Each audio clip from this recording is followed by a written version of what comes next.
Hola, ¿qué tal? Buenas noches, ¿cómo está? Gracias por acompañarnos. Y hoy comenzamos de una manera distinta. Alberto Morosino se va a sumar la semana que viene.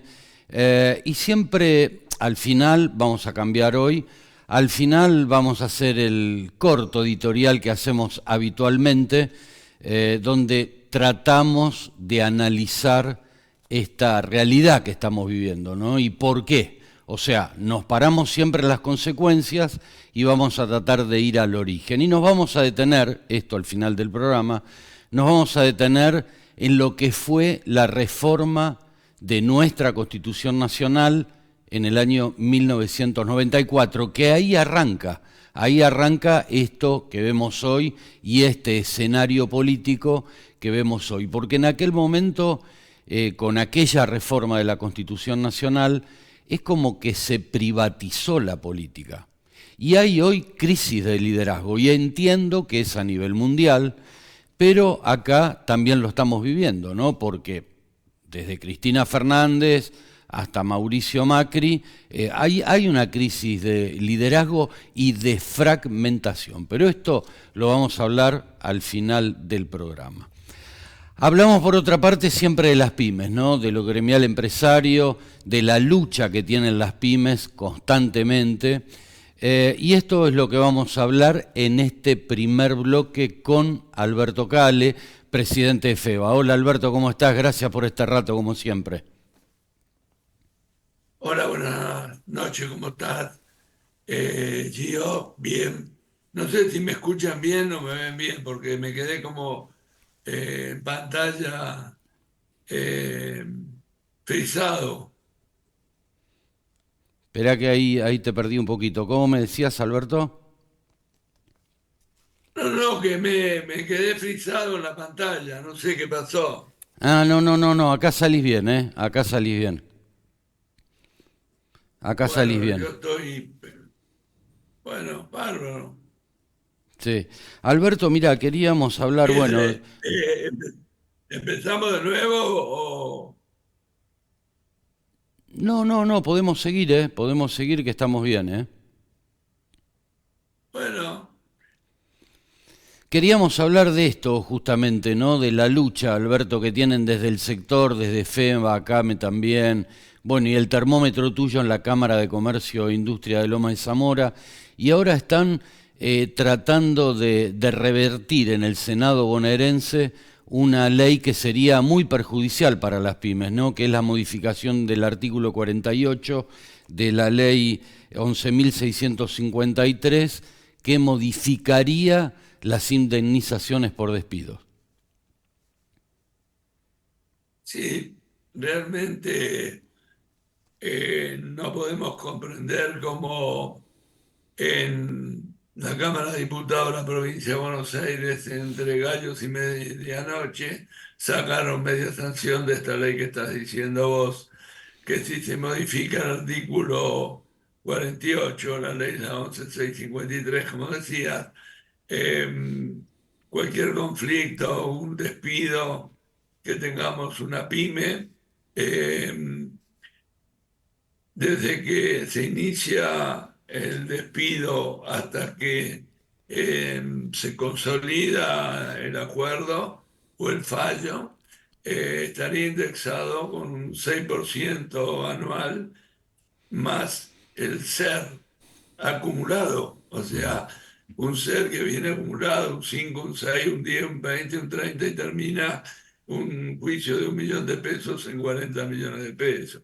Entonces, el dueño del local o de la pequeña fábrica, pequeña y mediana, tiene que cerrar las puertas. Y esto no solo perjudicaría al empresario, sino a los otros empleados que estarían y perderían su trabajo, ¿no? O sea, sinceramente, ya está en senadores, le hemos cursado nota a la vicegobernadora, que es la presidenta del Senado, el gobernador. Estamos permanentemente todas las entidades de la provincia de Buenos Aires atrás de que se archive esta ley en el Senado. Por desgracia ya tuvo en la primer comisión que es de trabajo.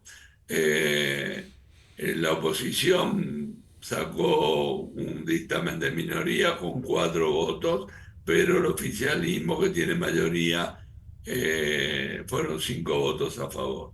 Nosotros, a partir de ahí, estamos tratando de que en la próxima comisión esto se revierta, aunque en casi todas las comisiones en todas las comisiones que se va a tratar o que se tendría que tratar, tienen mayoría el oficialismo. Y cuando digo oficialismo, quiero aclarar que es la Cámpora quien está impulsando esta ley, y no es así el Ejecutivo. Y uno no puede creer que el Ejecutivo nos esté dando herramientas para que las pymes no se caigan, como es créditos subsidiados desde el Ministerio de Producción con un 55% la tasa, con el Banco Provincia que llegaría a un 17%, a un 16% para mujeres.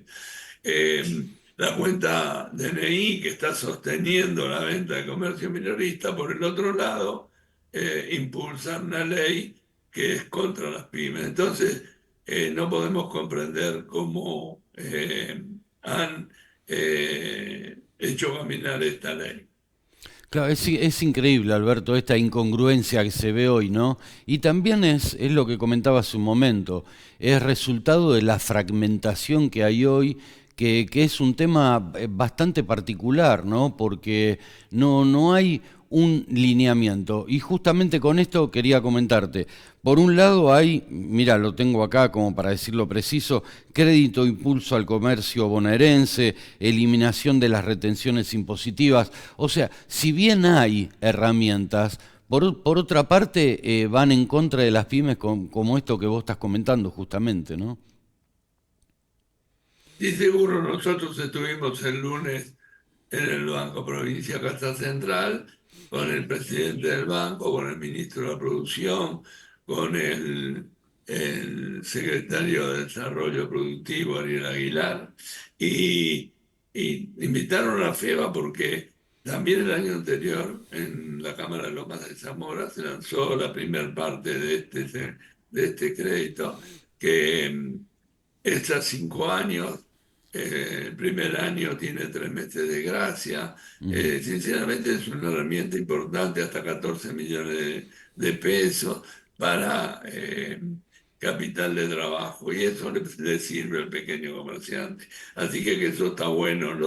Lo que hablaste de que le están sacando el IVA y las retenciones a las tarjetas de crédito, eso es a nivel nacional, una gestión que hizo Jame, también es bueno. O sea, hay algunas herramientas que están ayudando a sostener esta difícil situación, porque el comercio mes a mes se está vendiendo en unidades menos que el año anterior. Así que esperemos que esta ley no prospere, y vamos a hacer todo lo posible para que así sea. Y si llegan a votarla en el Senado, esperemos que el gobernador la vete. Seguramente, seguramente. Bien, por otra parte, como comentabas, algo con el impulso del CAME también, son eliminación de retenciones impositivas. Bueno, esto es bueno para el comercio después de tanta lucha que tienen con el sector, y el impulso al comercio bonaerense también, ¿no? Que es lo que comentabas hace un momento. ¿Se los escucha realmente? Vos sabés que es esta pregunta, ¿no?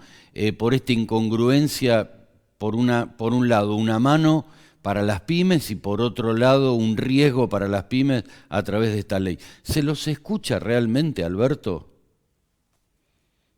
Mira, tengo que reconocer a los senadores de la oposición, que todos se comprometieron a no acompañar esta ley. Ellos nos han escuchado. Nosotros la semana pasada invitamos a los 46 senadores, o sea, a todos los bloques y a todos los senadores, los presidentes de bloque y a los senadores, a una reunión de directorio para poder discutir este tema y hacerle ver al oficialismo, que no son momentos para sacar leyes que perjudiquen el desarrollo de nuestra industria o comercio. Y bueno, vinieron en representación de la oposición dos senadores que ya habíamos estado reunidos hace un mes y medio atrás en La Plata con casi 20 senadores de la oposición. Hay 25 senadores de la oposición, 21 del oficialismo. O sea que si llega digamos, si llega al Senado a tratarlo, y todos los senadores se presentan los de la oposición, eh, la ley no prospera y se archivaría. El tema es que no se enferme ninguno, porque a veces pasa que uno puede estar enfermo y no presentarse. Entonces, nosotros no nos podemos quedar quietos. Y quiero reconocer el apoyo no solo de las 250 cámaras que trabajaron muchísimo conectándose con todos los medios locales de cada distrito, con los senadores de la provincia de Buenos Aires, que son de algunos del interior, que estuvieron hablando y que si sale esta ley, les va a ser difícil caminar por su ciudad.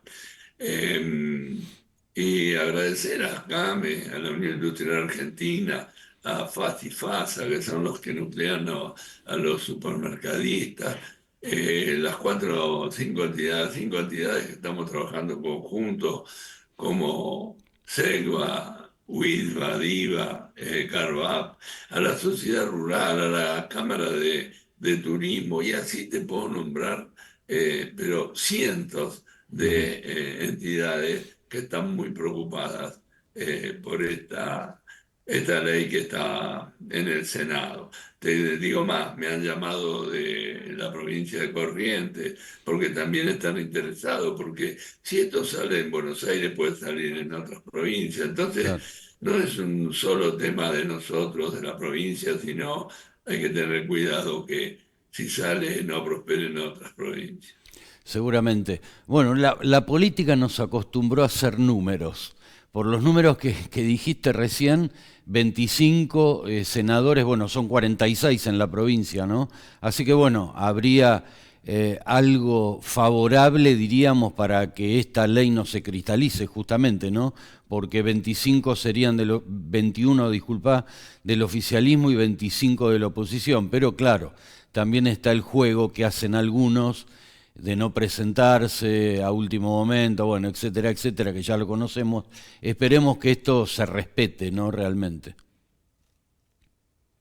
Ojalá que así sea, yo creo que eh, la oposición está muy fuerte en esto, han salido y expresado que no están de acuerdo y que no la van a votar. Tiene que darse una fatalidad que ese día no puedan estar los 25, pero yo creo que eh, nosotros vamos a empujar para que estén los 25. Y no solo cuando te habla, no te estoy hablando de Alberto Cales, sino de todas las entidades que acompañaron a FEBA en este reclamo. Así que también estamos esperando que nos atienda el gobernador, que sabemos que no es un proyecto de ley de él, sino que es legislativo, pero bueno, él es el que manda también, ¿no? A sus senadores y a sus diputados. Ahora, cuando hay esto que recién vos decías, a lo mejor una disociación entre ellos, de los políticos del mismo partido, también puede traer problemas, ¿no? Seguro. Alberto, falta mucho para reactivar al sector, porque bueno, viene en caída desde hace muchísimo tiempo, a través de herramientas que van saliendo, muchas veces no alcanza por la caída que viene teniendo el sector. ¿Qué posibilidad ves vos de acá en el corto y mediano plazo como para que esto se reactive de acuerdo a este escenario que hay planteado hoy en día, ¿no? Mira, el problema está que va a ser muy difícil porque el presidente dice que no hay plata Y es verdad, los empleados, los obreros, digamos, esta política económica de enfriamiento eh, y aumentaron los servicios en un 500%, aumentaron los alquileres en un 500%, cuando el comerciante le paga el sueldo a su obrero, perdón, a su empleado, o el industrial a su obrero en los servicios. Cuando le llegó el sueldo, lo único que hace es pagar la luz, el gas, el agua, porque se la cortan, y después, si le sobra una moneda, va a comprar la comida, porque hasta los alimentos han bajado un 17% casi todos los meses. Vos ves las grandes ofertas que hacen las grandes superficies, es porque no venden. Entonces, pero tenemos que reconocer que el tema de compra simple ayudó a que algún rubro se reactive. Están apareciendo 3 y 6 meses sin interés. Eso ayudaría, pero cuando tenés que pagar la tarjeta, tenés que tener el dinero, porque si llegaste a pagar el mínimo, puede pasar lo que pasó hace un año atrás o 2 años atrás, que tenían juicios porque no podían pagar Ujú. los saldos, ¿no? O sea que hoy el que compra 3 y 6 meses tiene que estar tranquilo que va a pagar a fin de mes, digamos, todo el resumen de su tarjeta, porque los intereses son muy altos si uno paga el mínimo. Seguro. Entonces, esta herramienta sirve, como te dije, de la cuenta DNI, también ayuda muchísimo. Hay 9 millones de cuentas DNI. Desde chicos de 13 años en adelante pueden tener, con 17.000 pesos te descuentan 5.500. Es muy bueno eso, pero también le bajó en los últimos 2 meses el 33%. O sea, antes vos veías las carnicerías, las colas de 50 metros, y ahora bajó el consumo de carne también. Entonces, eh, yo no veo a corto plazo una reactivación, no lo veo a corto plazo. Ujú. Bueno, esperemos, y esto corre por mi cuenta, ¿no? Que al gobierno le cierra la macro, pero esperemos que focalicen en la micro, que es lo que se necesita hoy en día justamente como para reactivar el sector, ¿no? Que focalicen en la micro, que es lo que se necesita. Alberto, te quiero agradecer, sabemos que Mira, tenés una reunión y te quiero me agradecer este dejas ratito. me das un minuto, me das un Sí, sí, minuto. tranquilo, sí, sí. Bueno, yo te quiero decir que a nivel nacional, CAME está trabajando con jefe de gabinete, con los ministros, el secretario PYME, que realmente estuvo como, no te puedo decir, más de 10, 15 veces ya en CAME. Ayer estuvo en la Federación Económica de la Provincia de Buenos Aires, el secretario Sierra. Ellos están preocupados también Ujú. a nivel provincial, tanto los ministros, el de agroindustria, el de producción, sinceramente el de salud, están preocupados y ocupados para también la provincia no está recibiendo lo que recibía antes, su participación como corresponde, pero están tratando de traer herramientas como para que no se caiga ni una pyme más, pero va a costar muchos meses, va a Ujú. costar muchos meses. Así Alberto, que te agradezco a vos, Gio, que me das esta oportunidad y de poder decir lo que nos cuentan nuestros afiliados, nuestras cámaras, los presidentes de cámaras, los directores, tanto a nivel nacional como provincial. Así que muchísimas gracias por darme esta oportunidad. no, al contrario, Alberto, y siempre me acuerdo y repito una frase que te escuché a vos, que esperemos que se revierta en algún momento, ¿no? Las pymes en boca de todos y en manos de nadie. Siempre me acuerdo de esa frase porque Y siempre lo sintetiza, digo. ¿viste? Sintetiza. Bueno, Gracias, te Alberto, por agradezco, este Diego. ratito. Gracias. Estábamos comunicados entonces con Alberto Cale, que hablando de esta realidad, de lo que pasa hoy en día en el sector, esperemos que se revierta en algún momento y que esta ley a nivel provincial, que hoy está en el Senado de la provincia de Buenos Aires, no salga. Bien, vamos a una pausa y volvemos en un minuto. Tu familia, tu trabajo, tus proyectos, tu hogar.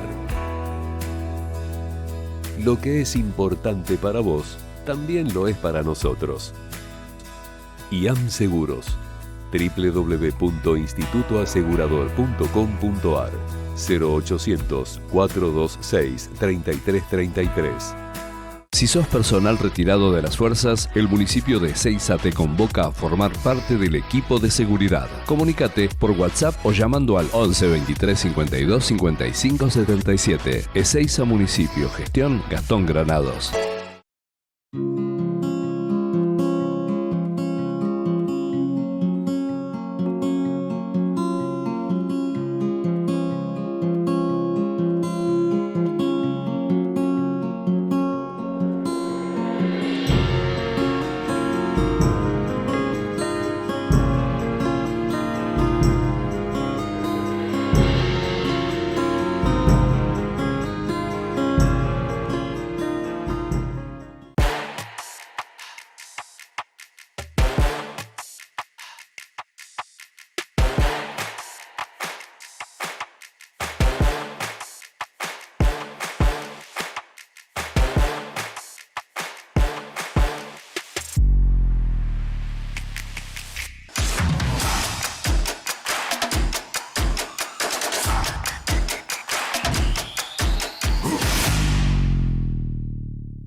Hacemos el lanzamiento de esto que se llama terapia asistida con animales. Empiezan 4 pacientes todos los días lunes, vienen hasta la granja municipal y trabajan con el caballo, con la instructora, con los demás profesionales, buscando mejorar la performance de los chicos que tienen diagnóstico de TEA, que es muy importante para las familias y los niños que se incorporan a una terapéutica que es fundamental para mejorar la actividad que llevan adelante en la institución nuestro CAP 27, Casita TEA en Ministro Rivadavia.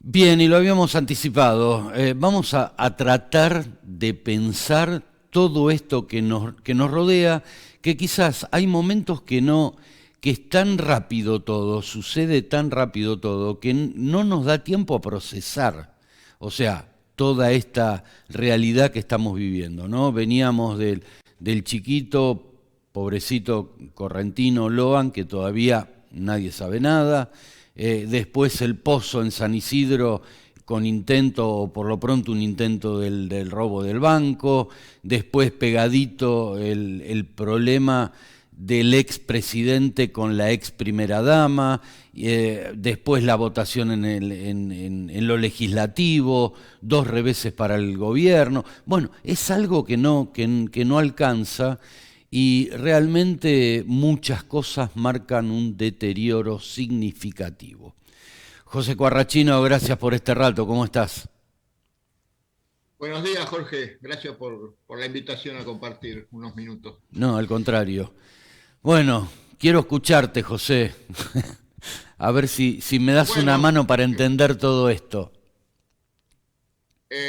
Voy a tratar, sí, porque hay, como vos decís, describís bien lo que está pasando en nuestro país, ¿no? Que también es un reflejo de lo que pasa en el mundo.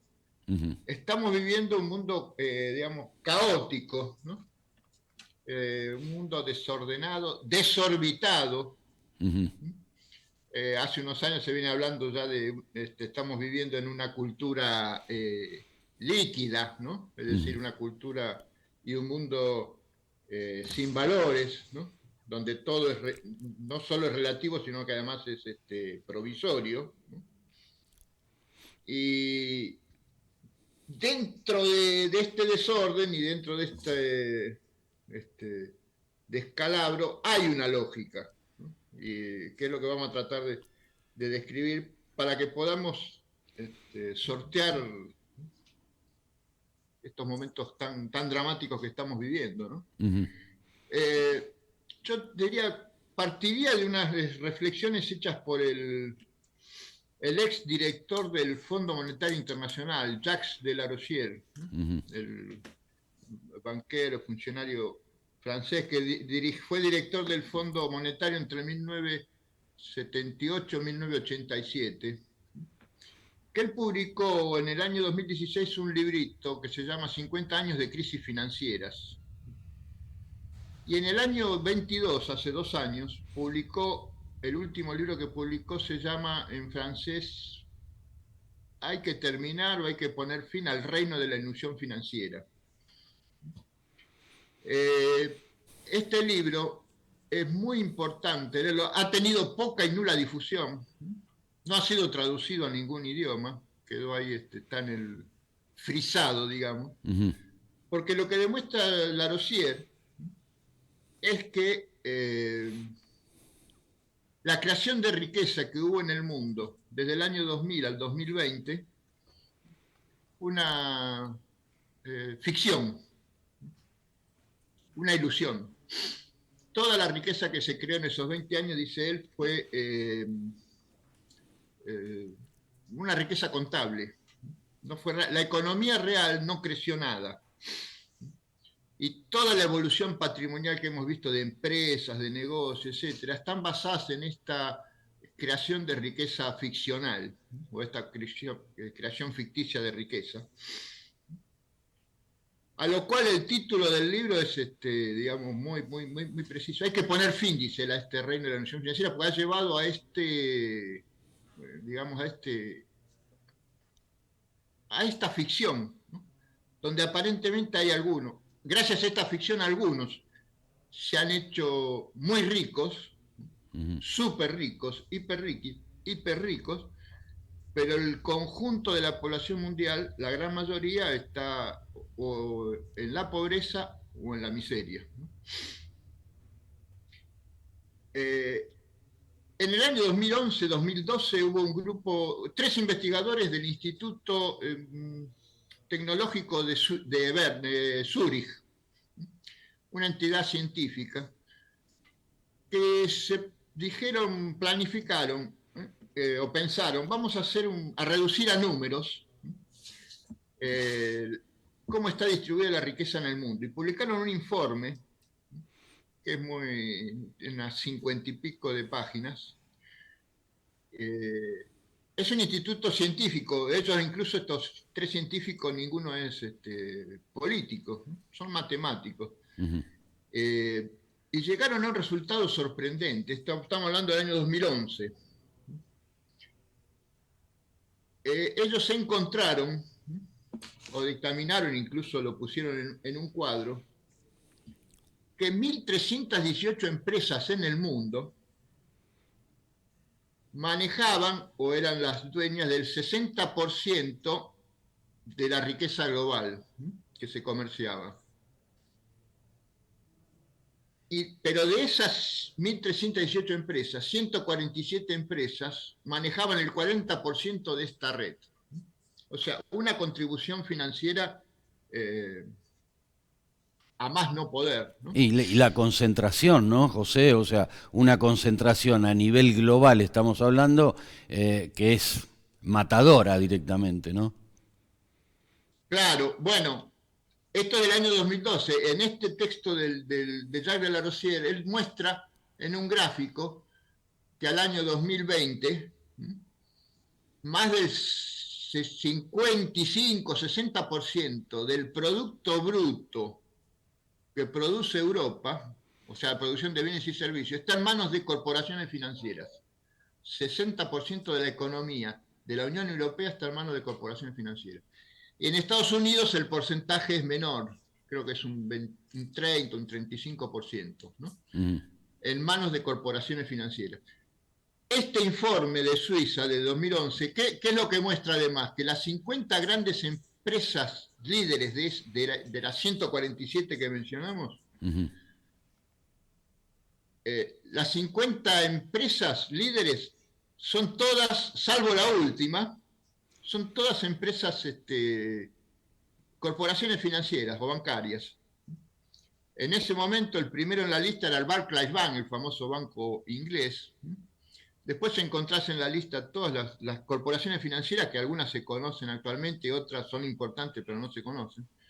El Capital Group Company, State Street Corporation, el JP Morgan Chase, el Vanguard Group, la Unión de Bancos Suizos, Merrill Lynch, el Deutsche Bank, Credit Suisse Group de Suiza, el Banco de Nueva York Mellon Corporation, Goldman Sachs, Morgan Stanley, bueno, Bank America Corporation, Société Générale de Francia. La última, la 50 de esa lista es China Petrochemical Group Company. De las 50 es la primera empresa productiva. Todas las 49 anteriores son todas empresas financieras, ¿no? Claro, por eso queda claro, José, el crecimiento contable, que es lo que decías al principio, ¿no? De esta charla. O sea, es todo contable, o sea, pero no genuino. Es un dibujo contable. Claro, claro. Es un dibujo contable. La riqueza que se produjo en 20 años, dice Lalo, sí, es un dibujo contable. Una ilusión. Claro. Una ficción. Ahora, esto, ¿por qué estuvo acompañado? Esto, digamos, no es un proceso que de forma azarosa, ¿no? Casual, que podía haber sido de otra manera. Son proyectos pensados a largo plazo desde mediados de la década del 60 en adelante.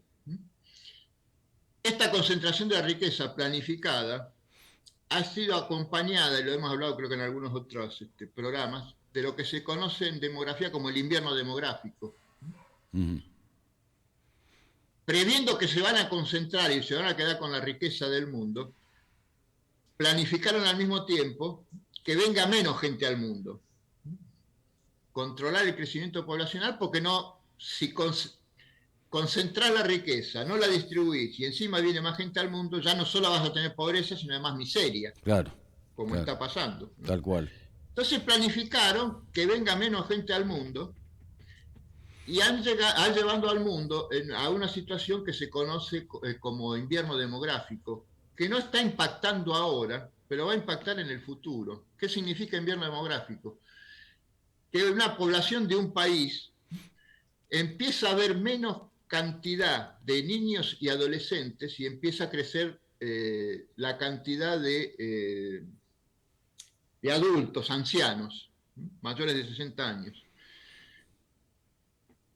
Con lo cual a futuro vas a tener un problema grave porque, digamos, no es como era siempre, ¿no? Una familia, un esposo, una esposa con 3, 4 hijos, 5, que se van reproduciendo. Acá vas a tener una familia con un hijo, o en algunos casos sin hijos. Entonces vas a envejecer y no vas a tener a nadie que te cuide. Por eso la economía tampoco les interesa que crezca productivamente, porque hay menos consumidores y ellos planifican que va a haber cada vez menos consumidores, ¿no? Menos población. Entonces han planificado esto y están llevando a este problema. Acá en la Argentina nos damos cuenta, pero hace 10 años ya estamos entrando en este proceso, donde empieza a haber mayor cantidad de adultos y menor cantidad de niños y adolescentes. Por esto han planificado y se han dado, digamos, a lo largo del principio de la última década del año 90, ¿no? Y en adelante se hablaba también de un proceso de llevar a un nuevo orden mundial.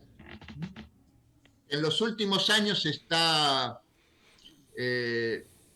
predicando o formulando como, desde el punto de vista económico, en el gran reseteo, el gran reinicio. Esto lo ha hablado el señor, lo planteó en el año 2015 el señor Klaus Schwab, el presidente, dueño y creador del Foro Económico Mundial, que se reúne una vez por año en Davos, ¿no? Un nuevo reinicio de la economía, acompañado de un nuevo orden mundial en el cual desaparecen o se subordinan las soberanías de los países a instituciones internacionales que se convierten en instituciones supranacionales. Ujú.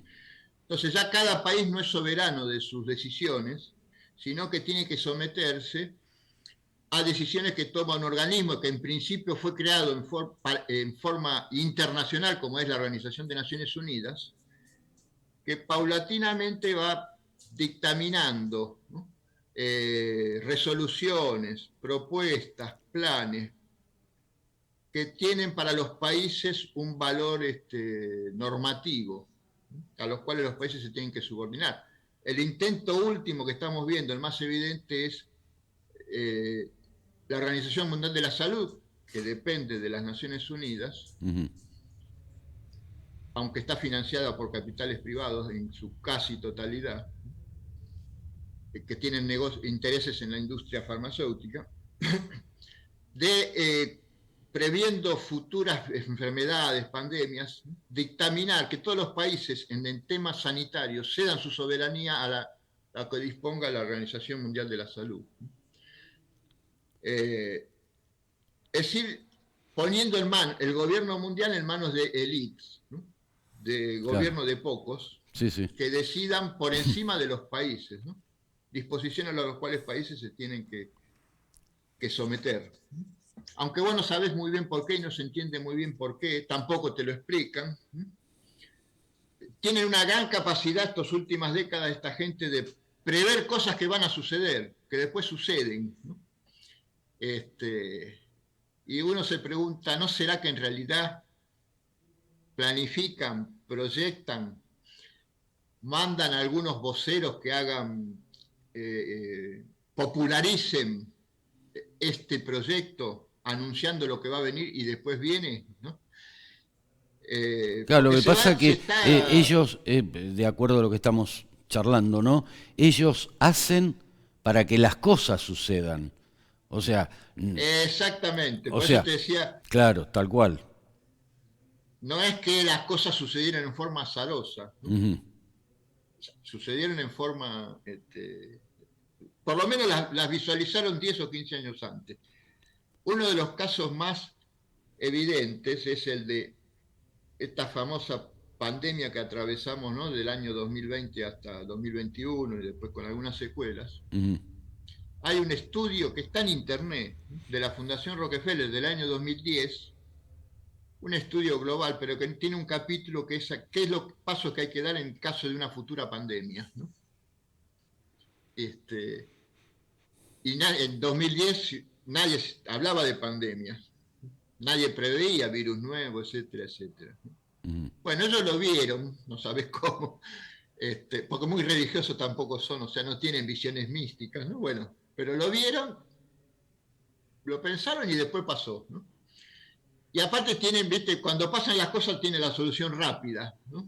Claro, En el claro, caso tal de cual. esto último, vicisitudes que tuvimos, sanitaria, ¿no? Aparecieron de golpe productos que solucionaban, ¿no? O iban a solucionar, a mitigar el problema, cuando esos mismos productos en enfermedades tradicionales llevan 5, 6, 7, 10 años de investigación y pruebas, ¿no? Ujú. Acá apareció, a los 3 meses ya había laboratorios británicos y norteamericanos que ya estaban fabricando esa solución. Sí, sí. Qué sugestivo Entonces todo, ¿no? ahí, Qué sugestivo todo. exactamente, exactamente, ¿no? Porque además trajo algo que apareció casi inmediatamente, los efectos. En cada crisis de esta magnitud, los ricos se vuelven más ricos.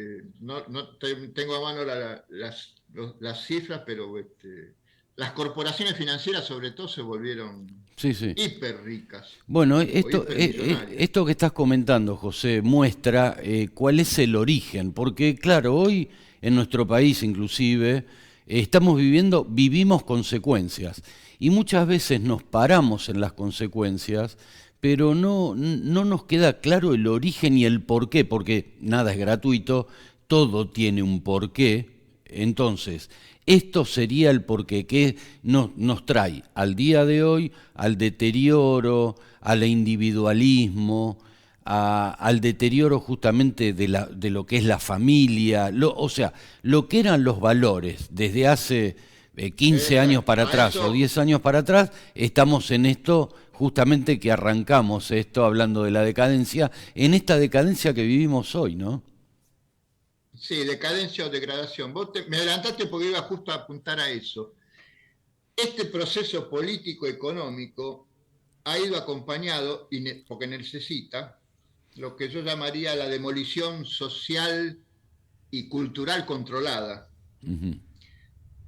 Para evitar que haya resistencia a este avance, a esta concentración brutal, ¿no?, de la riqueza y al despojo y al empobrecimiento paulatino de la población, y en algunos sectores ya tenés que hablar de miseria, ¿no?, que fueron promoviendo también, sin prisa pero sin pausa, en forma suave, soft, como dicen en inglés, ¿no?, Ujú. la demolición social y cultural de la educación y de la formación. Han borrado la historia, ¿no? Ahora se habla de cancelación, de la historia y de la tradición. ¿Por qué? Porque bueno, para hacer esto y los pueblos y las personas no se resistan, los seres humanos no se resistan, tenés que convertirlos en seres híbridos, ¿no?, sin memoria, Ujú. sin historia y sin valores. Eh, e ir reemplazando, ¿no?, este despojo cultural con pautas que no tienen nada que ver con la cultura, con la religión, con las creencias, ¿no?, con los Ujú. valores, con la historia, con la memoria, sino valores funcionales. Entonces vos tenés, como ser humano, tenés que simplemente saber hacer algo para poder sobrevivir en la vida, nada más. Tenés que, vos hablaste de la familia. En el siglo IV a.C., el gran filósofo Aristóteles, que publicó, uno de los libros que escribió fue Politeia, la política. Él dice que viste, tiene esa famosa definición de que el ser humano es un animal político, dice, ¿no? Es un politicón. Ujú. Es de animal en el sentido de que se mueve por sí mismo, que tiene ánima. La expresión es un politicón, es un ser vivo que se nutre de la polis. Ujú. Eso dice Aristóteles. O sea, todo ser humano, si no tiene polis, es una bestia, dice él, o en un dios. Y esta polis, que es la patria, en ese momento, cuando se hablaba en Grecia de polis era la patria, dice Aristóteles, empieza con la familia. Porque el ser humano como individuo es vencido por la muerte, pero por la procreación vence a la muerte, ¿no?, el Ujú. individuo. Entonces, pero la primera raíz sobre la cual se asienta el ser humano es la familia. Después viene la aldea, y después viene el conjunto de aldeas que es la polis. Ese es el fin último de la vida humana. Ujú. Y te define esto, el ser humano, dice él, si no tiene polis, o es un bruto o es un dios, ¿no? Y sin polis, el hombre se transforma, el ser humano, el individuo se transforma en una bestia. Entonces, esto no tenés que enseñarlo, porque si no vos, ¿esto qué significa? Que el ser humano tiene que pensar que el otro que tiene al lado es un compañero de ruta, ¿no?, Seguro, y es seguro, alguien con el cual tiene que trabajar juntos para poder progresar, ambos individualmente, pero colaborando en un progreso colectivo, ¿no?, seguro, comunitario. seguro, seguro. Marco Tulio Cicerón, siglo I a.C., ese gran escritor y político romano, escribió un libro siguiendo el esquema de Platón, de la República, no Aristóteles, sino Platón. Comienza este libro sobre la República diciendo que la patria es una madre mayor que la que nos dio a luz, y a ella le debemos dar todo, de nuestro sentimiento, nuestra voluntad, nuestra inteligencia, y quedarnos solo con lo que sobra de esa entrega a la patria. Entonces esto para hoy es un pésimo ejemplo, porque esto te dice que vos como individuo tenés que vivir al servicio ¿no? de lo más grande, porque además esto tenía un sentido religioso. Claro, claro. Dar la vida por la patria para el mundo antiguo era lo máximo. Sí, sí. Porque dar la vida por la patria, digamos, trabajar por el bien de la patria, es lo que Aristóteles dice en ese texto de la política, es lo que hace divino al hombre. Buscar la felicidad es el fin último del ser humano, pero buscar la felicidad de los demás es lo que hace divino al ser humano, dice al hombre. Entonces, todos estos valores, ¿viste? Hay que anularlos, cancelarlos, ¿no? Vos fijate que los grandes procesos históricos han tenido siempre su base en la tradición, para hablar de la época moderna. El liberalismo moderno que funda John Locke parte, su teoría, en el segundo ensayo sobre el gobierno civil, donde él establece su propuesta de lo que conocemos hoy como república, ¿no? Un sistema de gobierno con 3 poderes. El punto de partida de ese texto, segundo ensayo sobre el gobierno civil, Locke parte del relato de la creación, del Génesis. La Revolución Francesa elimina de la vida pública el cristianismo, pero lo reemplaza por la religión romana, ¿no? Y adopta la terminología romana, ¿no? Es decir, no empieza desde cero. Para desplazar el cristianismo se remite a la Roma antigua, ¿no? Carlos Marx, en su famosa propuesta del Estado comunista, ¿no? Que después se implementa en la Unión Soviética en el siglo XX, la filosofía sobre la cual él funda esta propuesta es sobre la filosofía, y tiene un ensayo escrito, la filosofía de la naturaleza desde Demócrito a Epicuro, 2 filósofos post-aristotélicos. Uno, Demócrito era anterior a Sócrates, pero Epicuro es posterior a Aristóteles, ¿no? 4 siglos. O sea, funda sobre una tradición filosófica, porque para él la religión era también una ficción, una droga con la cual se adormecían los pueblos, entonces la religión no, pero se apoya en la filosofía. Seguro. Ahí estamos, vamos a ir cerrando, José, porque me están haciendo señas que nos quedamos sin tiempo. O sea, es tan lindo escucharte, ¿no? Porque fundamentás todo, diríamos, desde lo que pasó para entender lo que está pasando, pero ahí nos estamos quedando sin tiempo, este es el tema. Yo quería, con esto era, para resistir esto que estamos viviendo, hay que volver a la tradición y a la memoria histórica y a la cultura clásica para poder encontrar caminos de salida. Exacto. Porque es lo que han hecho estas grandes revoluciones, ¿viste? Ir al pasado para tomar fuerzas para avanzar hacia el presente, pero porque tenés una brújula, ¿no? Claro, claro. Y lo que necesitamos hoy nosotros los hombres para resistir esto, los seres humanos, es tener nuestra brújula presente, ¿no? Y trabajar en esto. Lógicamente. Esperemos aportar un humilde, tener una humilde colaboración con esto. José Quarrachino, quiero agradecerte nuevamente este rato. Por favor, gracias a vos por permitirme expresarme. Gracias, José. Te agradezco. Estamos hablando. Un abrazo grande y un saludo grande a la audiencia. Gracias. Bien, como les había anticipado, tratamos de pensar un poco toda esta realidad que nos rodea, pero ir al origen para entender las consecuencias. Nos estamos quedando sin tiempo. Les había prometido hablar un poco más de lo que fue la reforma de nuestra Constitución Nacional del año 1994, que niveló hacia abajo de un modo tremendo, porque eso fue el resultado de 2 personas que estaban interesadas en aquel momento, uno en la reelección, el otro en recomponer su sector. Lo lograron, pero el costo fue muy alto. Y hoy vemos cómo en nuestro país la política está privatizada.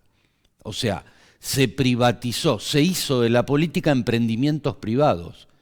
No corre más la ideología, que la ideología, como lo hablamos siempre, más allá de compartirlo o no, es compromiso y eso se respeta, sino que hicieron a la política basada en intereses. Nada más que eso. Nada más que eso. Y vemos la fragmentación que vemos hoy y, por lógica, la crisis de liderazgo. Lo hablábamos con los entrevistados. También la crisis de liderazgo es a nivel internacional, pero estamos en este momento focalizando en lo que es nuestro país.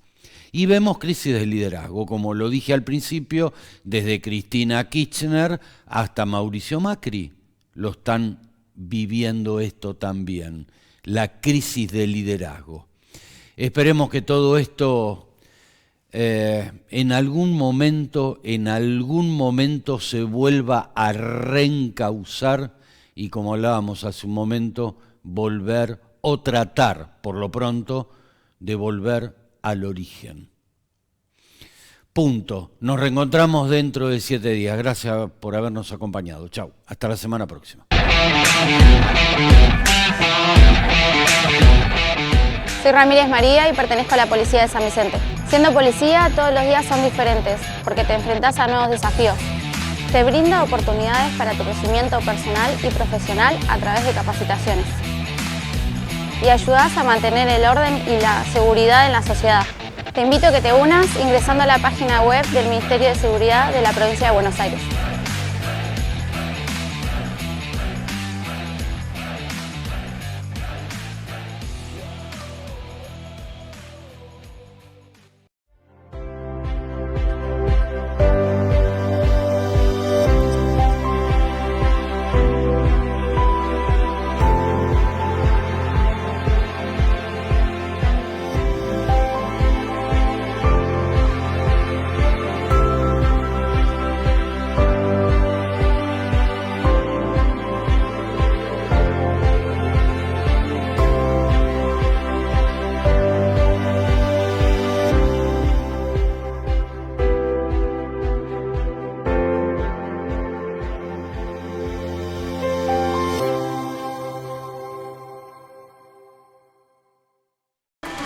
Pasamos de 25 a 30 zonas y de 50 a 90 móviles policiales. Más prevención y patrullaje en los barrios de Ezeiza. Tolerancia cero al delito. Ezeiza Seguro.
$10 años sin pagar nada. Queremos que traigas tu empresa a Esteban Echeverría. Te ofrecemos un municipio ordenado y transparente, la mejor ubicación y algo que no te ofrece nadie. 10 años sin pagar nada, para que no pares de crecer. Esteban Echeverría, un municipio ordenado para seguir creciendo. Tu familia.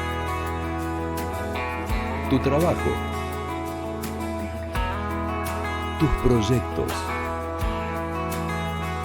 Tu hogar. Lo que es importante para vos, también lo es para nosotros. IAM Seguros. www.institutoasegurador.com.ar 0800-426-3333. Hotel Udra Sasso, todo el año te espera en Punta Mogotes, Mar del Plata. Las mejores habitaciones, piscina climatizada y spa, la mejor gastronomía y los mejores salones para convenciones. Estacionamiento propio. Hotel Udra Sasso, la mejor vista de Mar del Plata.